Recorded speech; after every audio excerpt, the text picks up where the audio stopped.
என் நெஞ்சில் குடியிருக்கும் தோழர்களே, பிறப்புக்கும் எல்லா உயிர்க்கும்னு சொன்ன ஆதியோன் திருவள்ளுவருடைய வழியில நம்முடைய தமிழக வெற்றிக் கழகத்தின் கொள்கை தலைவர்களா பகுத்தறிவு பகலவன் தந்தை பெரியாரையும், பார்போற்றும் பெருந்தலைவர் காமராஜரையும், அரசியல் சட்ட மாமேதை டாக்டர் அம்பேத்கரையும்,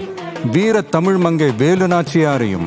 மக்கள் சேவகர் அஞ்சலை அம்மாளையும் நம்முடைய அரசியல் வழிகாட்டிகளா ஏற்று சாதி மத பாலின பாகுபாடு இல்லாத சமத்துவ சமுதாயத்தை உண்டாக்க மதச்சார்பற்ற சமூக நீதி கொள்கைகள், அதாவது செக்யூலர் சோஷியல் ஜஸ்டிஸ் ஐடியாலஜிஸோட